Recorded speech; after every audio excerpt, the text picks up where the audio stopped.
Yo, what's up guys, it's IHSGames here, and welcome back to another video. Today, we're rounding up all the small recent news from indie horror games such as Bendy, Five Nights at Freddy's, Dark Deception, and all that jazz. Without further ado, let's get it.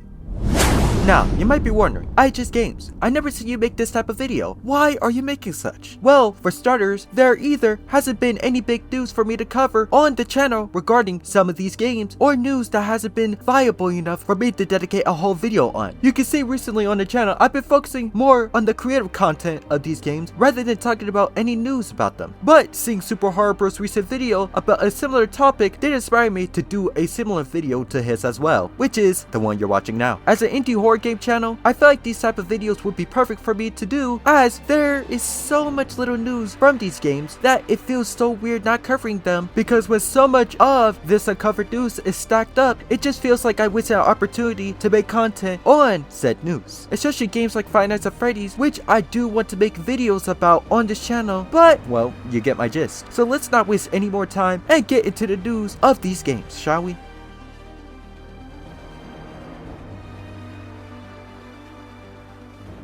FNAF Security Breach recently came back into relevancy with not only a new website dedicated to the game riddled with Easter eggs, but an official FNAF cartoon. The cartoon contained a glitch revealing a new animatronic enemy in the game, which people speculated to be the server bots seen in the trailers but mangled. Let me know what you think they are in the comments. FNAF Security Breach is also coming back with a new book, a game guide on the game of sorts. It's set to release in August 2022, which many did think because of the date, Security Breach must have been delayed to late 2022.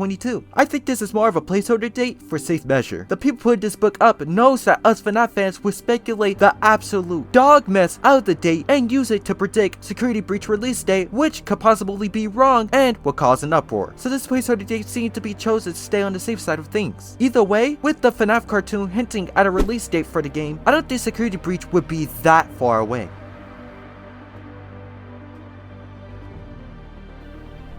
This game has been receiving a lot of news, from a confirmed release date of both Chapter 4's trailer release date and, well, the actual game release date by the Dark Deception official Twitter, but we received a visual teaser on Mascot Mayhem and even more. Let's talk about the teaser first. The teaser seems to be, in my opinion, a low graphic screenshot. I say this because Vince loves to make Dark Deception Chapter 4's teasers in low quality to hide the game's prime graphic fidelity to when the game has actually been released to WoW fans. Usually this occurs video-wise, but it's not too foreign for him to do such with the game graphic settings itself to achieve the same goal of hiding the actual game's prime graphic fidelity. So for those tripping balls because this teaser looks like garbage, don't fret my friend. We also was confirmed of a Dark Deception book series that would come later in the future, which will have pictures. I'm assuming it's a graphic novel. After all, it'd be weird to convey a horror Pac-Man maze runner story in text only. This book series could answer and open up some new mysteries on the Dark Deception universe. Who knows? Monsters and Mortars have been very quiet on news lately, but at least not radio silent. As we know, the next upcoming DLC for Monsters and Mortars is the Yandere Simulator DLC. The DLC will come with one monster, Ayano aka Yandere Girl, three mortals, Taro aka Senpai, Info-chan, and Senpai's obsessed sister and a knife rival in the game, Hanako. The level takes place in Academy High School, and the boss will be the creepy Easter egg character, Fun Girl. In a recent teaser, we will show some assets of some stair flooring, which sounds disappointing at first glance, but this asset does confirm that Eminem's version of Academy High will be multi-floored, just like Eminem's version of the Hisamar ship from the Macho DLC, which will make an interesting level layout. This DLC is confirmed to drop sometime before Halloween, so buckle up! Wait, that sounds familiar. Little Nightmares haven't been as prominent as some of the other games when it comes to news, but they've been doing some small things here and there to stay afloat. A month back, they released Little Nightmares 2 Enhanced, which improved the graphics, animation, and all that jazz, so if you ever thought about playing through the game again, now would be a great time to do such with Enhanced. Recently, on Little Nightmares Bandai Namco website, there was something on the website which alluded towards this game having future DLCs, which was this mailing list thingy. As you can see, it does mention upcoming DLCs, so we might see a Little Nightmares 2 DLC in the future. It might be about the kid showing the art book 6 paths before she was captured by the hunter, or even a continuation of the secret ending where 6 journeyed towards them all. The possibilities are endless.